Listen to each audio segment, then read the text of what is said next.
You guys ready to talk about another record? Let's do this. We're looking at one right here. Mr. Frank Zappa with Apostrophe. A lot of people say, well, let's back up. Sorry. This is his fifth solo album. Came out in 1974. The rest of the records he had done prior to this was with the Mothers, and he went on to do more with the Mothers, I believe, if I'm not mistaken. Anyway, his fifth solo album and his only top 10 record. And that was mainly due to the track that kicks all this off, Don't Eat the Yellow Snow. Now, did you laugh? Let's talk a little bit about this. A lot of people say this is the place to start with Zappa, if you're not really into Zappa, which you're looking at a guy here who's not really into Zappa. But I do love the title track on this album. There's some great songs on here. The reason why this is a good place to start is because there's not too much craziness in one way or the other. It's pretty even keeled as far as Zappa goes. But I have to say myself, listening to Frank Zappa, it's always kind of like the guy who tells you the same joke. Hey, pull my finger. Same thing. I think almost every Zappa album, unless it's all instrumental, has some kind of sexual innuendo, fart joke, poo-poo joke, whatever you want to say. But for Frank, on Apostrophe, it paid off. A dog peeing in the snow, Don't Eat the Yellow Snow, made him his first top 10, his first and only top 10 hit. And mainly, what was weird about that, the song became a hit while Frank was out on tour. He didn't even know it. It was a dude up in Pittsburgh, a DJ up in Pittsburgh, I believe it was, who thought Don't Eat the Yellow Snow was supposed to be like kind of a modern day novelty song, like leftover from the 60s, like what was that one about the purple people eater or teeny tiny yellow polka dot bikini? Anyway, this DJ kind of like did some edits, whatever, and made like a friendly 3.5 minute or so version, put it on, played it on his radio show. Boom! Frank became a star, got his first top 10 album. Now, Frank, at the time, he didn't know, excuse me, I'm burping. Frank didn't know that Don't Eat the Yellow Snow had become a hit. And also, when this album became a success, because of that song, he originally said he thought it was because the year before the band had just been playing over 100 plus gigs. And his theory was the more you gig, the more people buy.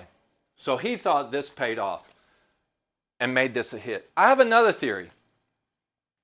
And that theory is the full frontal theory. This, ladies and gentlemen, believe it or not, this is the first time we had a close-up of Frank Zappa's face on the album cover.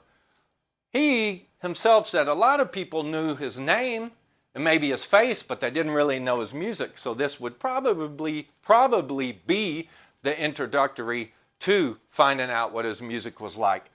But if you think about it, a few years later, 8 years later, 7 years later, another guy who no one really knew put his face on the cover, and it became a big hit too. You Can Feel It in the Air Tonight, Mr. Phil, you know what I'm talking about? It worked so good for him the first time. He did it, I think, for every album he did basically after that. So I'm sticking with first time full frontal, that gets you a hit.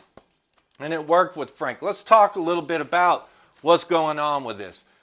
Don't Eat the Yellow Snow, Nanook Rubs It, St. Alfonso's Pancake Breakfast, Father Oblivion, Cosmic Debris. That's all side one.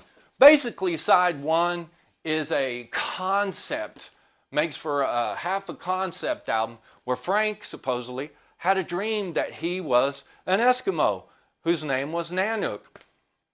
So therefore, he has these little stories about Nanook. The long and short of it, interesting enough, Nanook in his dreamt up dream theory, or in his dream, had to traverse across the tundra. His whole thing was about the trials and travails of this little Nanook Eskimo having to traverse the tundra to get to the parish of St. Alfonso's, which I believe was, where was it? In some river delta. I can't even remember. But his aim was to go to the parish of St. Alfonso. Who was St. Alfonso, you say? Well, if you ask Frank, he would say St. Alfonso was the patron saint of smelt fishermen. Think about that for a second. Zappa, LA burns. Why?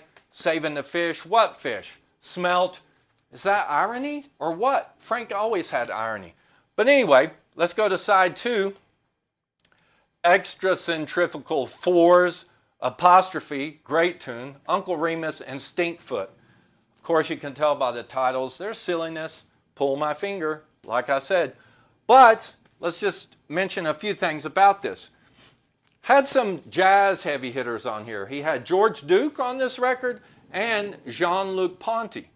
Funnily enough, the title track, which I love, Apostrophe, came out of a jam session, according to Frank. And that was him jamming with Jack Bruce from Cream. Now, they kind of didn't get along. Frank didn't really like Jack. Jack didn't really like Frank. I side with Frank on this. I don't like Jack Bruce. I don't like Ginger Baker, and I don't even like Cream. But you put Frank and Jack together, that's a good jam they got going on there. You know, hidden in here, like I said, I'm not a massive Zappa freak, so I don't get it all. I have to get it pointed out to me sometimes, but there's some sly references in here. And I did pick up on a couple. Don't eat the yellow snow. You know what that's all about. I don't have to explain it. Nanook rubs it. Well, you can kind of guess. But there's a few things that's interesting in Nanook rubs it. One of them is the reference to modern rock and roll lore. Remember, this is 1974. And Frank, there's a line in there where Frank speaks of the mythical mud shark in rock and roll lore. You know what I'm talking about? Led Zeppelin, mud shark, look it up. Another thing, there's a line in Nanook Rubs It that mentions, I think it's with the fur trader, he mentions doing something, it's strictly commercial. Weird thing about that, when I heard that, was like, what? Strictly Commercial.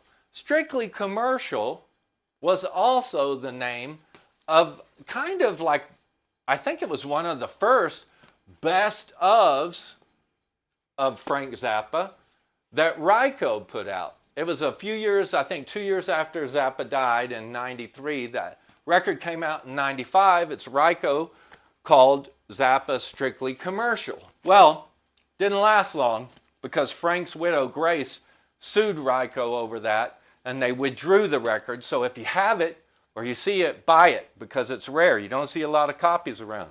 Zappa, Strictly Commercial. I believe also in Nanook, or no, it was Don't Eat the Yellow Snow, there's a line about the Midnight Sun or something about that, which is kind of a sly reference to Lionel Hampton's famous jazz standard, Midnight Sun. So there's a few nice little things in there of sly references, you know.